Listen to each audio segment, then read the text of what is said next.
রহমানির রহিম। রাসূলুল্লাহ সাল্লাল্লাহু আলাইহি ওয়াসাল্লাম নামাজ শুরু করে দোয়া পড়তেন। হাদিস 458। হযরত আয়েশা রাদিয়াল্লাহু আনহা বলেন, রাসূলুল্লাহ সাল্লাল্লাহু আলাইহি ওয়াসাল্লাম যখন নামাজ শুরু করতেন বলতেন, তোমার পবিত্রতা বর্ণনা করছি, হে আল্লাহ, তোমার প্রশংসার সাথে। তোমার নাম মঙ্গলময়, উচ্চ মহামহিমা, উচ্চ তোমার মহিমা এবং তুমি ছাড়া কোনো মাবুদ নেই। তিরমিজি, আবু দাউদ, ইবনে মাজাহ। আবু সাঈদ রাদিয়াল্লাহু আনহু আর ইমাম তিরমিজি বলেন, এটা শুধু আয়েশার সূত্রে বর্ণিত। তার স্মৃতিশক্তি সম্পর্কে অভিযোগ রয়েছে।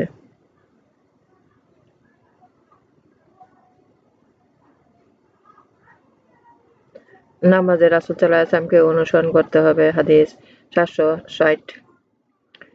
হযরত সামুরা ইবনে জুনদুব রাদিয়াল্লাহু আনহু হতে বর্ণিত আছে, তিনি একদিন দুটি চুপ থাকার স্মরণ রেখেছেন। একটি চুপ থাকা হলো তিনি তাকবীর তাহলিমা বলে সারতেন, তখন আরেকটি চুপ থাকাটি হলো যখন তিনি আরবি হবে পরে সারতেন তখন। সামুরায়ে হাদিস উবাই ইবনে কাবের কাছে পৌঁছালো যখন ইবনে কাব ওই সত্যতা স্বীকার করলেন। আবু দাউদ, তিরমিজি, ইবনে মাজাহ দামিরি বর্ণনা করেছেন। একমাত্র আল্লাহর দিক মুখ ফিরে নামাজ পড়তে হয়। হাদিস হযরত মুহাম্মদ ইবনে মাসলামা রাদিয়াল্লাহু আনহু বলেন, রাসূলুল্লাহ সাল্লাল্লাহু আলাইহি ওয়াসাল্লাম যখন নামাজ পড়তে দাঁড়াতেন তখন বলতেন, আল্লাহু আকবার। আমি নিজে মুখ তার দিকে ফিরালাম। তিনি আসমানসমূহ এবং জমিন সৃষ্টি করেছেন এবং মুশরিকদের অন্তর্ভুক্ত। আমি মুশরিকদের অন্তর্ভুক্ত নই। নাসাই বলেন, বাকি তিনি জাবের হাদিস মতো বর্ণনা করেছেন, তবে তিনি বাক্যের পরিবর্তে বাক্য বলেছেন। তারপর তিনি বললেন, হে আল্লাহ, তুমি বাদশাহ, তুমি ছাড়া কোনো মাবুদ নেই। আমি তোমার পবিত্রতা বর্ণনা করছি তোমার প্রশংসার সাথে। তারপর রাসূলুল্লাহ সাল্লাল্লাহু আলাইহি ওয়াসাল্লাম কিরাত শুরু করতেন।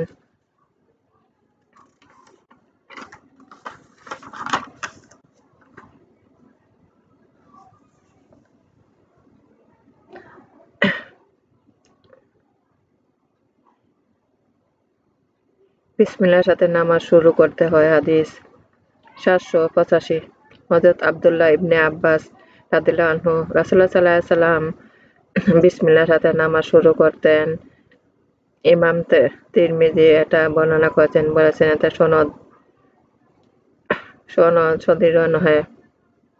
নামাজের মধ্যে দোয়া কবুল হয়। হাদিস 787। হযরত আবু জুহাওয়ার নুমায়রি রাদিয়াল্লাহু আনহু বলেন, একবার আমরা রাতে রাসূলুল্লাহ সাল্লাল্লাহু আলাইহি ওয়াসাল্লামের সাথে বের হলাম। এমন এক ব্যক্তির কাছে পৌঁছালাম যে ব্যক্তি আল্লাহর কাছে খুব কাকুতি মিনতির সাথে দোয়া করছিল। এমন সময় রাসূলুল্লাহ সাল্লাল্লাহু আলাইহি ওয়াসাল্লাম বললেন, সে নিজের জন্য ব্যস্ত নির্ধারিত করলো, আর যদি সে এতে মোহর লাগায়। লোকের মধ্য হতে এক ব্যক্তি জিজ্ঞাসা করল, রাসূলুল্লাহ সাল্লাল্লাহু আলাইহি ওয়াসাল্লাম, কিসের দ্বারা মোহর লাগে? রাসূলুল্লাহ সাল্লাল্লাহু আলাইহি ওয়াসাল্লাম বললেন, আমিন দিয়ে। আবু দাউদ।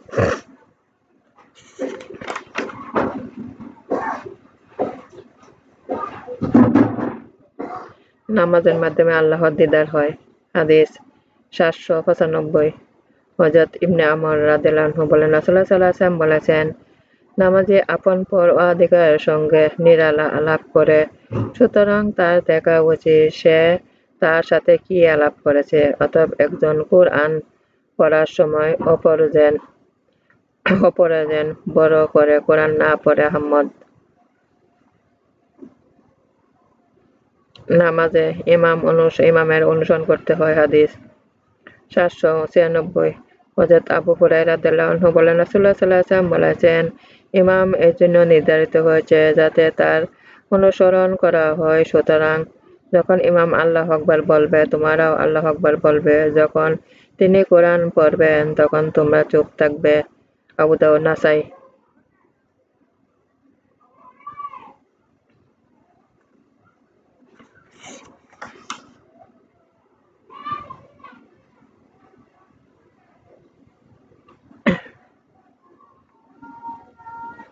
নামাজ যে কোনো সূরা পড়া যায়। হাদিস 805।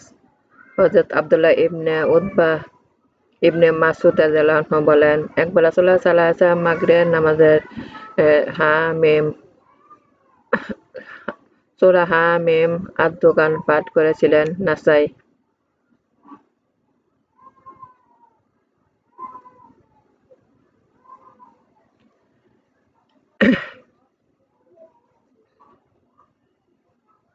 নামাজের রুকু সেজদা ঠিকমতো আদায় করতে হয়। হাদিস 810। হযরত আনাস রাদিয়াল্লাহু আনহু বলেন, রাসূলুল্লাহ সাল্লাল্লাহু আলাইহি ওয়াসাল্লাম বলেছেন, রুকু ও সেজদা ঠিকভাবে আদায় করবে।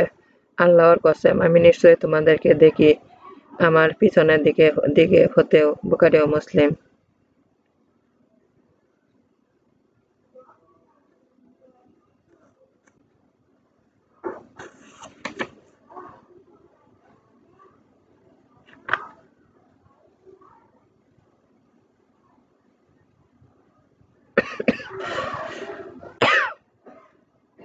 আল্লাহকে বেশি বেশি সেজদা করলে বেহেশতে অবাধাবিত। হাদিস 836। হযরত মাদান ইবনে তালহা বলেন, একদিন আমি রাসূলুল্লাহ সাল্লাল্লাহু আলাইহি ওয়াসাল্লাম এর আযাদ করা ক্রীতদাস হযরত সওবান এর সাথে সাক্ষাৎ করলাম এবং বললাম, আমাকে এমন একটি কাজের সন্ধান দিন যা দিয়ে আল্লাহ আমাকে বেহেশতে দাখিল করবেন। তিনি চুপ রইলেন। আমি পুনঃ আবার জিজ্ঞেস করলাম, তিনি চুপ রইলেন। তৃতীয় প্রশ্ন করা হলো। উত্তরে তিনি বললেন, আল্লাহকে বেশি বেশি সেজদা করতে থাকবে, কেননা তুমি আল্লাহকে যত সেজদা করতে থাকবে আল্লাহ যা দিয়ে তোমার মর্তবা বৃদ্ধি পেতে থাকবে। তোমার যতটা গুনাহ কমাবেন। মাদান বলেন, তারপর আমি হযরত আবু দারদা সাহাবীর সাথে সাক্ষাৎ করি এবং প্রশ্ন করি। তিনিও আমাকে হযরত সওবান যা বলেছে তার অনুযায়ী বললেন। মুসলিম।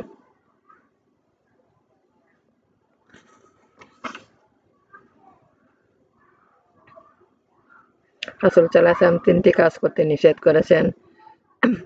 হাদিস 841। হযরত আব্দুল্লাহ রহমান ইবনে শিবল রাদিয়াল্লাহু আনহু বলেন, রাসূলুল্লাহ সাল্লাল্লাহু আলাইহি ওয়াসাল্লাম তিনটি কাজ করতে নিষেধ করেছেন। সেজদা কাকের মতো টুকর মারা, হিংস্র প্রাণীর মতো জমিনে হাত বিছিয়ে দেয়, উটের মতো মসজিদের মধ্যে নিজের জন্য স্থান নির্দিষ্ট করে লওয়া হতে। আবু দাউদ ও নাসাই। নামাজের মধ্যে আল্লাহর কাছে প্রার্থনা করতে হয়। হাদিস 847। হযরত আব্দুল্লাহ ইবনে মাসউদ রাদিয়াল্লাহু আনহু বলেন, আমরা যখন রাসূলুল্লাহ সাল্লাল্লাহু আলাইহি ওয়াসাল্লাম সাথে নামাজ পড়তাম বলতাম, আল্লাহর জিবরাইল আলাইহিস সালাম উপর শান্তি বর্ষিত হোক, মিকাইল আলাইহিস সালামের শান্তি বর্ষিত হোক, জিবরাইল আলাইহিস সালামের উপর শান্তি বর্ষিত হোক, মিকাইল আলাইহিস সালামের উপর শান্তি বর্ষিত হোক, অমুকের উপর শান্তি বর্ষিত হোক। একদা রাসূলুল্লাহ সাল্লাল্লাহু আলাইহি ওয়াসাল্লাম নামাজ শেষে বললেন, তোমরা আল্লাহর প্রতি শান্তি বর্ষিত হোক বলবে না, কেননা আল্লাহ স্বয়ং শান্তিদাতা। যখন তোমাদের কেউ নামাজের মধ্যে বসে তখন সে বলবে, সমস্ত সম্মান, সমস্ত উপাসনা, সমস্ত পবিত্রতা, সমস্ত বিষয় আল্লাহর জন্য। হে নবী, আপনার প্রতি শান্তি, অনুগ্রহ ও রহমত বর্ষিত হোক। আমাদের প্রতি আল্লাহর নেক বান্দার প্রতি শান্তি বর্ষিত হোক। যখন সে এরূপ বলবে, আসমান জমিনের প্রত্যেক নেক বান্দার প্রতি তা পৌঁছাবে। অতঃপর সে যেন বলে, আমি সাক্ষ্য দিচ্ছি যে আল্লাহ ছাড়া কোনো উপাস্য নেই। আমি আরো সাক্ষ্য দিচ্ছি যে হযরত মুহাম্মদ সাল্লাল্লাহু আলাইহি ওয়াসাল্লাম তার বান্দা ও তার প্রেরিত রাসূল। বুখারী ও মুসলিম।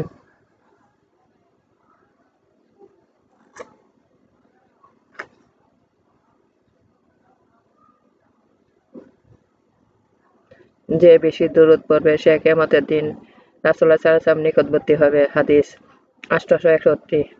হযরত ইবনে মাসউদ রাদিয়াল্লাহু আনহু বলেন, রাসূলুল্লাহ সাল্লাল্লাহু আলাইহি ওয়াসাল্লাম বলেছেন, কিয়ামতে আমার নিকটবর্তী সে ব্যক্তি হবে যে আমার উপর অধিক দরুদ পাঠ করবে। তিরমিজি।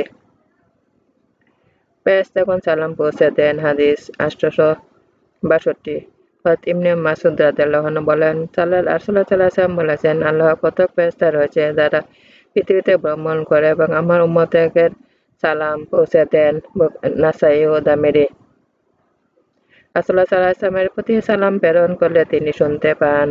হাদিস 863। হযরত আবু হুরায়রা রাদিয়াল্লাহু আনহু বলেন, রাসূলুল্লাহ সাল্লাল্লাহু আলাইহি ওয়াসাল্লাম বলেছেন, যখন কেউ আমার উপর সালাম পাঠ করবে, নিশ্চয়ই আল্লাহ তাআলা আমার প্রতি ফিরিয়ে দেন, যাতে আমি তার সালামের জবাব দিতে পারি। আবু দাউদ ও বাইহাকি দাওয়ারে কবিরে। একবার সালাম পাঠ করলে 10 বার রহমত বর্ষিত হয়। হাদিস 866। হযরত আবু তালহা আনসারী রাদিয়াল্লাহু আনহু বলেন, একদিন রাসূলুল্লাহ সাল্লাল্লাহু আলাইহি ওয়াসাল্লাম আমাদের কাছে উপস্থিত হলেন।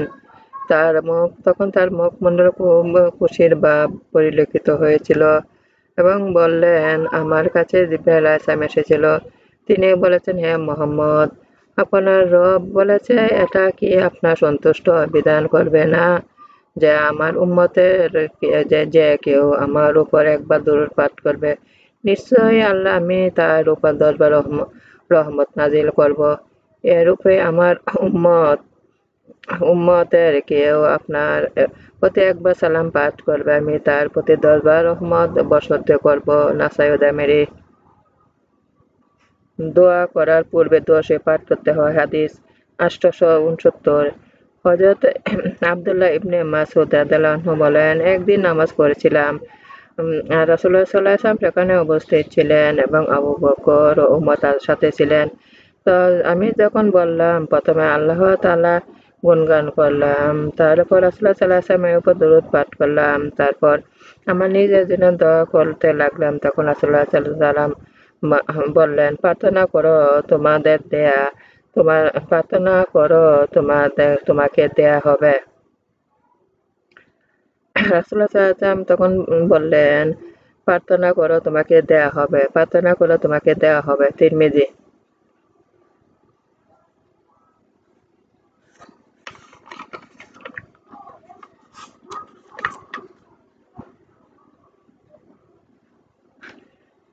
রাসূলুল্লাহ সাল্লাল্লাহু আলাইহি ওয়াসাল্লাম এর প্রতি দরুদ পাঠ করলে সে বেহেশতে যাবে। হাদিস 872।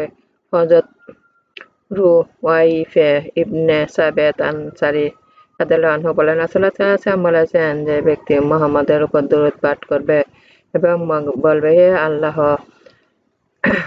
কিয়ামতের দিন তাকে তুমি তোমার কাছে সম্মানিত স্থান দান করো, তার জন্য আমার শাফায়াত অবধারিত হয়ে যাবে।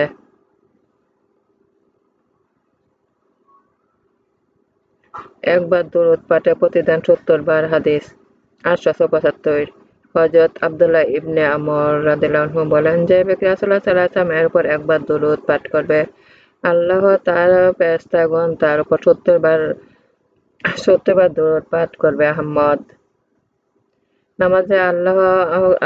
নামাজে আল্লাহর আশ্রয় প্রার্থনা করতে হয়। হাদিস 876। হযরত আবু হুরায়রা রাদিয়াল্লাহু আনহু বলেন, রাসূলুল্লাহ সাল্লাল্লাহু আলাইহি ওয়াসাল্লাম বলেছেন, যখন তোমাদের কেউ শেষ রাকাতে তাশাহুদ হতে অগ্রসর হবে, তখন সে যেন আল্লাহর কাছে আশ্রয় প্রার্থনা করে 4 বিষয়: দুজকের শাস্তি হতে, গুরাজাব হতে, জীবন মৃত্যুর পরীক্ষা হতে, কানার দজ্জালের মন্দভাব হতে। মুসলিম। নামাজে আল্লাহ স্মরণ করতে হয়। হাদিস 883। হযরত ইবনে মুআজ জাবাল রাদিয়াল্লাহু আনহু বলেন, একদা রাসূলুল্লাহ সাল্লাল্লাহু আলাইহি ওয়াসাল্লাম আমার হাত ধরে বললেন, হে মুআজ, আমি তোমাকে ভালোবাসি। আমি রাসূলুল্লাহ সাল্লাল্লাহু আলাইহি ওয়াসাল্লামকে বললাম, হে রাসূলুল্লাহ সাল্লাল্লাহু আলাইহি ওয়াসাল্লাম, আমি আপনাকে ভালোবাসি। রাসূলুল্লাহ সাল্লাল্লাহু আলাইহি ওয়াসাল্লাম বললেন, তবে তুমি প্রত্যেক নামাজের পর একথা বলতে ছাড়বে না, হে আল্লাহ, আমি তোমাকে স্মরণ করতে এবং তোমার কৃতজ্ঞতা প্রকাশ করতে এবং তোমার ইবাদত উত্তম রূপে সম্পাদন করতে সাহায্য করো। আবু দাউদ। আহমদ, আবু দাউদ, নাসাই।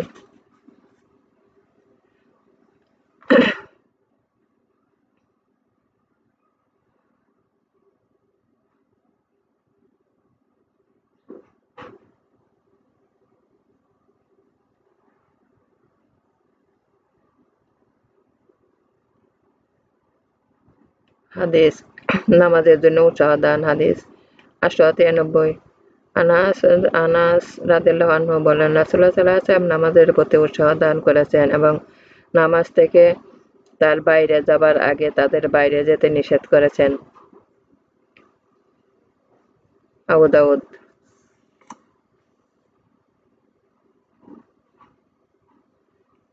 নামাজ শেষে ইস্তেগফার পড়তে হয়। হাদিস 897। সোহবান রাদিয়াল্লাহু আনহু বলেন, রাসূলুল্লাহ সাল্লাল্লাহু আলাইহি ওয়াসাল্লাম যখন নামাজ শেষে বিশ্রাম নিতেন ৩ বার আস্তাগফিরুল্লাহ, তারপর বলতেন, হে আল্লাহ, তুমি শান্তিময় এবং তোমার কাছেই শান্তি, তুমি বরকতময়, হে প্রতাপ সম্মানের অধিকারী। মুসলিম। আল্লাহর সাহায্য প্রার্থনা করতে হয়। হাদিস 900।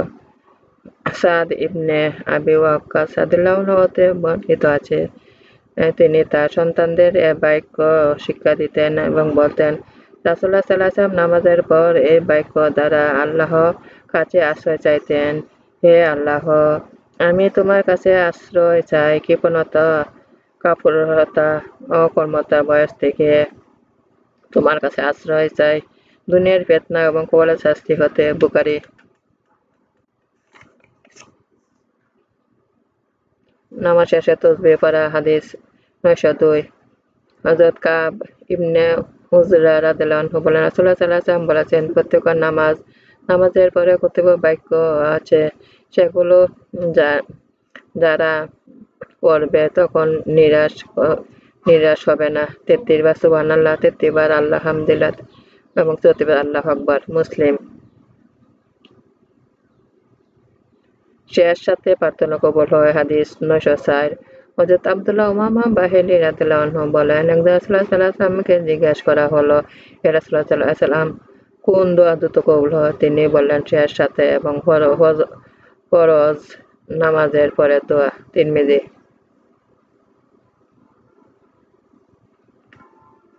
আল্লাহ ছাড়া কোনো উপাস্য নেই 10 বার বলতে হয়। হাদিস হযরত আব্দুল্লাহ রহমান ইবনে গানম রাসূলুল্লাহ সাল্লাল্লাহু আলাইহি ওয়াসাল্লাম হতে বর্ণনা করেন, তিনি বলেছেন, মাগরিব ও ফজর নামাজের পর সালাম ফেরাবার পর প্রসারিত করার পূর্বে 10 বার বলবে, আল্লাহ ছাড়া কোনো উপাস্য নেই, তিনি একক, তার কোনো শরীক নেই, তার কোনো অংশী নেই, তার জন্য সমস্ত প্রশংসা, তারই সমস্ত কল্যাণ, তিনি জীবিত করেন এবং মৃত্যু ঘটান, তিনি সমস্ত বিষয়ের উপর ক্ষমতাবান। একথার জন্য প্রত্যেক শব্দে 10টি নেকি দেওয়া হবে, 10টি গুনাহ মুছে দেওয়া হবে, 10টি মর্যাদা বাড়িয়ে দেওয়া হবে। এছাড়া তার জন্য প্রত্যেক মন্দ কাজ হতে রক্ষা কবচ স্বরূপ হবে, বিতাড়িত শয়তান হতে রক্ষা কবচ হবে। অধিকন্তু এটা বদ্ধতলে তাকে কোনো গুনাহ স্পর্শ করতে পারে না, শিরক ছাড়া। সে সমস্ত মানুষ অপেক্ষা উত্তম আমলকারী, তো যে তার কথা হতে উত্তম কথা বলবে, সে অবশ্যই তা অপেক্ষা উত্তম। আহমদ। প্রত্যেক নামাজের পর আয়াতুল কুরসি পড়া বেহেশতি। হাদিস 910।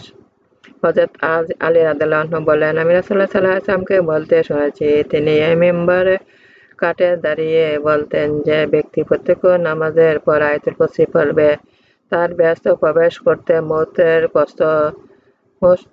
কষ্ট আর কিছুই বাধা জন্মাতে পারবে না। আর সে শয়তান শয়নকালে পড়বে, আল্লাহ তাআলা তার ঘর, প্রতিবেশীর ঘর, আশেপাশে কতগুলি ঘরকে নিরাপদে রাখবেন। বাইহাকী। হাদিসটি যঈফ।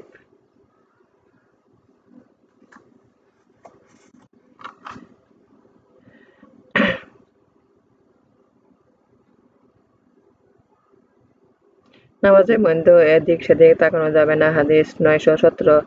হযরত আয়েশা রাদিয়াল্লাহু আনহা বলেন, একবার আমি রাসূলুল্লাহ সাল্লাল্লাহু আলাইহি ওয়াসাল্লামকে নামাজের মধ্যে এদিক সেদিক দেখতে সম্পর্কে জিজ্ঞেস করলাম। তিনি উত্তর করলেন, এটা হচ্ছে শয়তানের ছোঁয়া মারা। শয়তানের ছোঁয়া মারা বান্দাদের নামাজে কিছুটা পূর্ণতা নিয়ে যায়। বুখারী ও মুসলিম। নামাজের মধ্যে কথা বলা নিষেধ। হাদিস 923।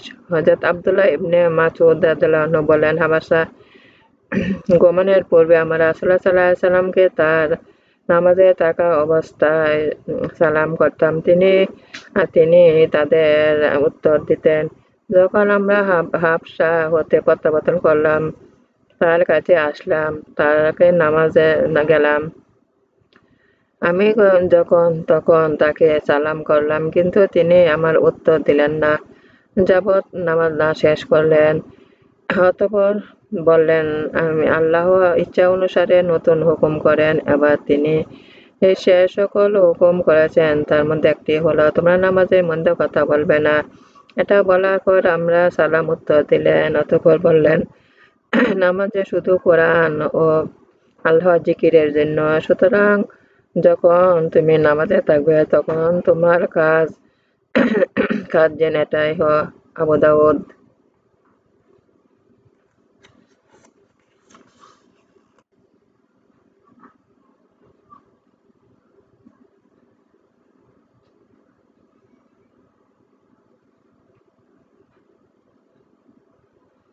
নামাজের সময় আল্লাহর রহমত অবতীর্ণ হয়। ৯০০ হাদিস ৯৩৪।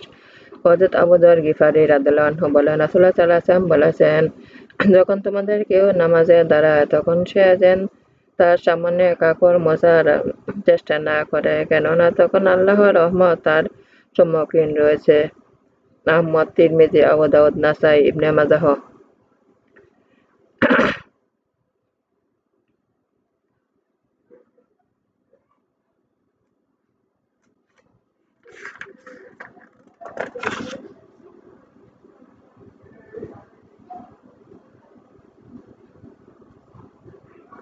নামাজে সন্দেহ হলে ২টি সেজদা করবে। হাদিস ৯৪৭। হযরত তাবেঈ আতা ইয়াসার রাদিয়াল্লাহু আনহু হযরত আবু সাঈদ খুদরি রাদিয়াল্লাহু আনহু হতে বর্ণনা করেন, তিনি বললেন, রাসূলুল্লাহ সাল্লাল্লাহু আলাইহি ওয়াসাল্লাম বলেছেন, যখন তোমাদের কারো নামাজের মধ্যে সন্দেহ হয় এবং সে বলতে না পারে সে কয় রাকাত নামাজ পড়ছেন, ৩ বা ৪, তখন সে সন্দেহযুক্ত রাকাত কে পরিত্যাগ করে নিশ্চিত ৩ রাকাতের উপর ভিত্তি স্থাপন করে। তারপর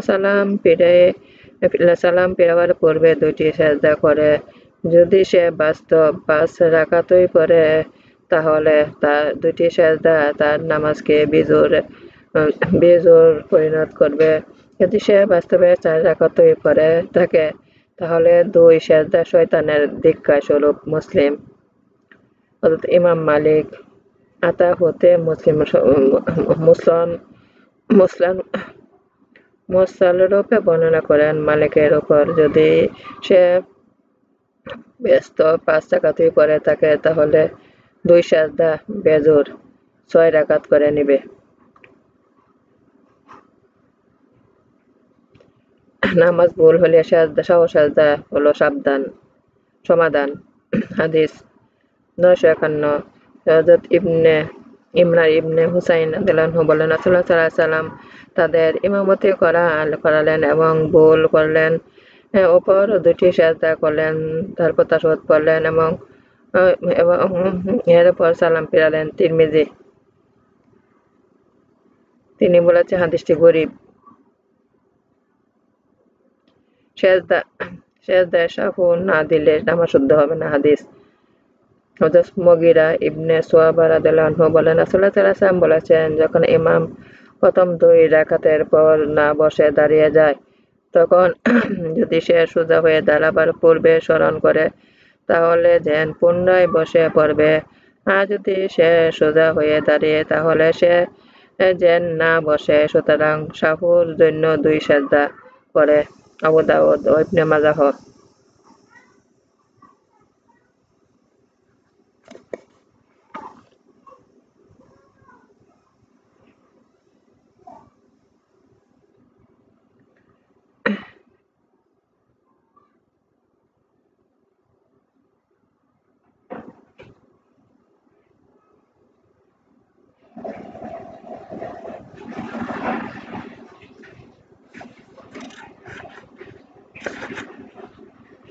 তেলাওয়াতে সেজদা পড়তে হয়। হাদিস হযরত আয়েশা রাদিয়াল্লাহু আনহা বলেন, রাসূলুল্লাহ সাল্লাল্লাহু আলাইহি ওয়াসাল্লাম রাতে সেজদা তেলাওয়াত এ দোয়া পড়তেন, আমরার চেহারা সেজদা করল তারই জন্য যিনি তাকে সৃষ্টি করেছেন এবং শক্তি এবং দৃষ্টিশক্তি দান করেছেন, তারই প্রদত্ত শক্তি সামর্থ্য হলো। আবু দাউদ ও তিরমিজি।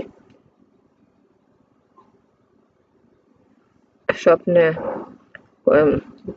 তেলাওয়াত সেজদা করা। হাদিস 967 হযরত ইবনে আব্বাস রাদিয়াল্লাহু আনহু বলেন, এক ব্যক্তি রাসূলুল্লাহ সাল্লাল্লাহু আলাইহি ওয়াসাল্লামের কাছে এলো এবং বলল, রাসূলুল্লাহ সাল্লাল্লাহু আলাইহি ওয়াসাল্লাম, এক রাতে নিদ্রা অবস্থায় আমি স্বপ্নে দেখলাম আমি একটি বৃক্ষের পিছে নামাজ পড়েছি। তখন আমি তেলাওয়াত সেজদা করলাম আর আমার সেজদার সাথে সে বৃক্ষটি সেজদা করলো। তখন আমি শুনলাম বৃক্ষটি বলছে, হে খোদা, এ সেজদার বিনিময়ে তুমি আমার জন্য তোমার কাছে সওয়াব নির্ধারিত করে রাখো। এটার বিনিময়ে আমার গুনাহ বোঝা নামিয়ে দাও।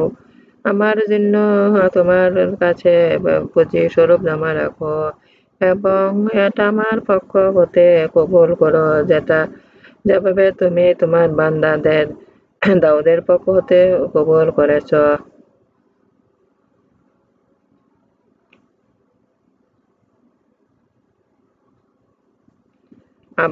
ইবনে আব্বাস রাদিয়াল্লাহু আনহু বলেন, অতঃপর একদা রাসূলুল্লাহ সাল্লাল্লাহু আলাইহি ওয়াসাল্লাম একটি সেজদার আয়াত পাঠ করলেন অথবা সেজদা করলেন। তখন আমি তাকে শোনালাম। তিনি উহার ন্যায় বলেছিলেন, যার সংবাদ যে ব্যক্তি তাকে দিয়েছিলেন। আর বৃক্ষ কথা তিরমিজি ইবনে মাজাহ, হে খোদা, আমার পক্ষ হতে উহা কবুল করো, যেভাবে উহা তোমার বান্দা দাউদের পক্ষ হতে কবুল করেছ। বাক্য বর্ণনা করেনি। তিরমিজি বলেছেন, হাদীসটি গরীব।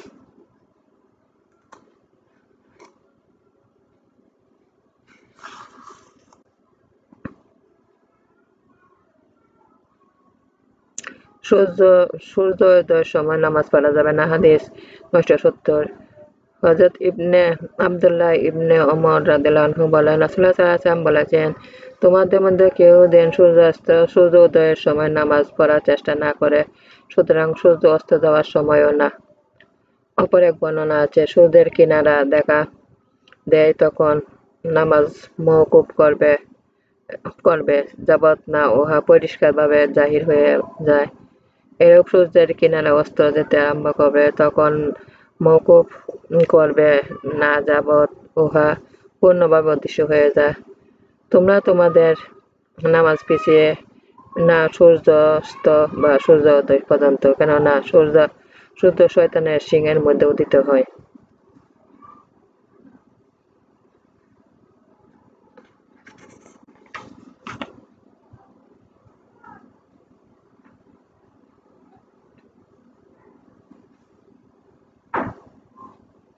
আসরের নামাজের প্রতি যত্ন নিতে হয়। হাদিস 980। হযরত আবু বাসরা গিফারী রাদিয়াল্লাহু আনহু বলেন, মক্কা মাস নামক স্থানে রাসূলুল্লাহ সাল্লাল্লাহু আলাইহি ওয়াসাল্লাম আমাদের আসরের নামাজ পড়ালেন। অতঃপর বললেন, এ আসরের নামাজ এমন একটি নামাজ যা তোমাদের পূর্ববর্তীর কাছে উপস্থিত করা হয়েছে, কিন্তু তা নষ্ট করে দিয়েছে। সুতরাং যে উত্তম রূপকে রক্ষা করবে তার জন্য দ্বিগুণ সওয়াব রয়েছে, কিন্তু উহার পর কোন নামাজ যাবৎ না শাহেদ উদিত হয়, আর শাহেদ হইল নক্ষত্র। মুসলিম। মেয়েদের ঘরে নামাজ পড়া উচিত। হাদিস 993। হযরত ইবনে ওমর রাদিয়াল্লাহু আনহু বলেন, রাসূলুল্লাহ সাল্লাল্লাহু আলাইহি ওয়াসাল্লাম বলেছেন, তোমাদের স্ত্রীলোকদের মসজিদে উপস্থিত হতে বাধা দিও না, কিন্তু তাদের ঘরই তাদের জন্য উত্তম। আবু দাউদ। সুগন্ধি ব্যবহার করে মেয়েরা মসজিদে যাবে না। হাদিস 991। হযরত আব্দুল্লাহ ইবনে মাসউদের স্ত্রী জয়নব বলেন, রাসূলুল্লাহ সাল্লাল্লাহু আলাইহি ওয়াসাল্লাম আমাদের বলেছেন, যখন তোমরা কেউ মসজিদে উপস্থিত হও তখন সে যেন সুগন্ধি জিনিস স্পর্শ না করে। মুসলিম।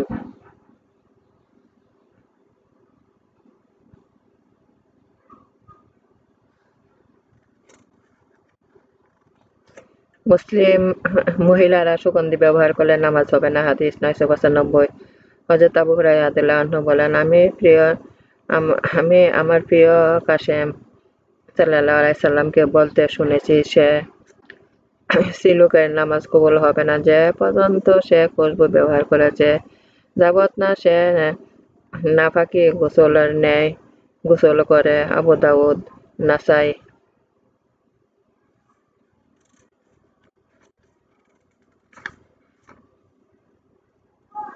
দুটি নামাজ মুনাফিকদের জন্য বাড়ি।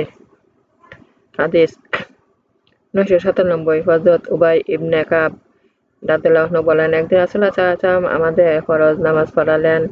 যখন সালাম ফেরালেন আমাদের জিজ্ঞেস করলেন, অমুক কি উপস্থিত আছে? সাহাবীগণ উত্তর করলেন না। কোনটা? তিনি জিজ্ঞেস করলেন, অমুক আছে? তারা বললেন না। তিনি বললেন, এ দুটি নামাজ মুনাফিকদের পক্ষে ভারী। যদি তোমরা জানতে এ দুই নামাজের মধ্যে কি সব রয়েছে তাহলে জানুর উপর হামাগুড়ি দিয়েও তোমরা উপস্থিত হতে। জেনে রাখো, প্রথম সব হচ্ছে ফেরেশতাদের সফের ন্যায়। যদি তোমরা জানতে প্রথম সব কি ফজিলত রয়েছে তাহলে উহার জন্য তাড়াতাড়ি করতে। জেনে রাখবে, কোনো ব্যক্তি নামাজ অপর নামাজ এক ব্যক্তির সহিত একত্রে পড়া হয় তা উত্তম একা নামাজ হতে। আর দুই ব্যক্তির সাথে নামাজ পড়া উত্তম হচ্ছে দুই ব্যক্তির সাথে নামাজ পড়া আর দুই ব্যক্তির নামাজ পড়া নামাজ উত্তম হচ্ছে এক ব্যক্তির সাথে নামাজ পড়া এক ব্যক্তির সাথে নামাজ পড়া এক ব্যক্তির সাথে পড়া নামাজ হতে। এরূপ যতই অধিক হবে ততই উহা আল্লাহ পাকের কাছে প্রিয়তম হবে। আবু দাউদ ও নাসাই।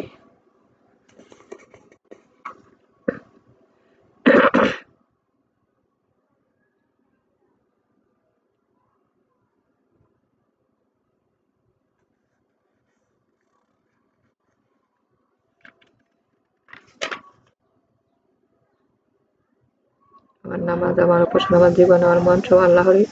আমি আল্লাহর কাছে আত্মসমর্পণ করছি। হে আমাকে আল্লাহর আনুগত্য বানান, রাসূলের আনুগত্য বানান। আল্লাহর উপদেশ পালন করতে শক্তি দান করুন, দুনিয়া আখিরাতে থেকে কল্যাণ দান করুন, দোজখের অগ্নি হতে আমাকে রক্ষা করুন। আমার প্রিয় হযরত মুহাম্মদ সাল্লাল্লাহু আলাইহি ওয়াসাল্লামের উসিলা আমার জীবনের গুনাহ ক্ষমা করুন। আমার ভিডিওগুলো আপনি একটু বেশি করে শেয়ার করুন, বেশি করে সাবস্ক্রাইব করুন।